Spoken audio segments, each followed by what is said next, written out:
ئەم هاوڵاتیە خاوەنی یەکێک لە پێشانگاکانی فرۆشتنی کەلوپەلە کارەبایەکانی ناوماڵە و ئەو کەلوپەلەکانی بە شێوەی قیست و قەرز بە هاوڵاتیان و فەرمانبەرانی میری دەفرۆشێ.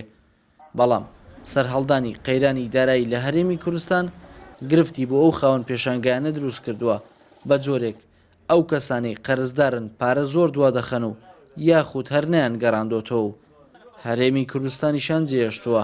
بەشێک لەوانەی کە چوون بۆ ئەوروپا قەرزەکانیان لەسەر و ئیمالی دەکەن و یان ویستویانە پارەکە بخۆن، بەشێکیان مۆزەفن کەفیلن و بەشێکیشان کڕیارن و لە هەردوو فیئەکە سەفەریان کردووە و گرفتێکی گەورەیە بەڕاستی.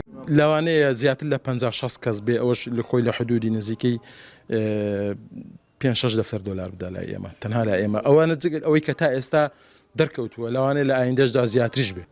فرۆشیاران باس لەوە دەکەن هەوڵەکانیان چڕ کردوتەوە تا قەرزەکانیان وەربگرنەوە، بەڵام پاساوی زۆرێک لە قەرزداران ئەوەیە ئەوانیش لەلایەن حکوومەتەوە موچیان پێنادرێت.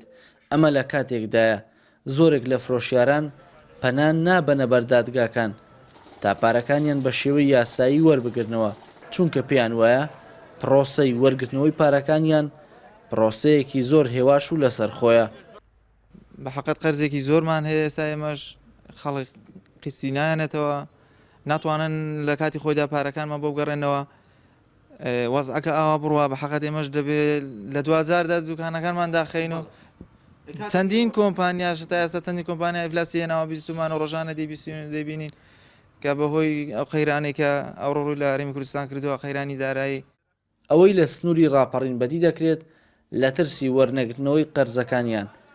زۆرێک لە خاوەنی پێشەنگاکان کەلوپەلەکانیان بە شێوەی قیست کەمتر دەفرۆشن، بەڵکو نرخەکانیان بە ڕێژەی جیاواز دابەزاندووە.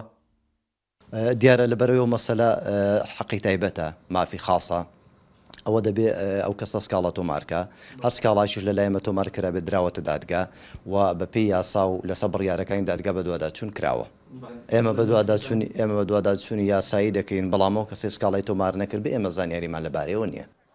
زۆرێک لەو قەرزدارانە فەرمانبەری میرین و پاساویان ئەوەیە مانگانە موچیان پێنادرێت، بەڵام فرۆشیاران و قەرزدارانیش بۆ چارەسەری ئەو دۆخی ئێستایان چاویان لە دەستی حکوومەتەکەیانە تا دۆخەکەیان بۆ چارەسەر بکات.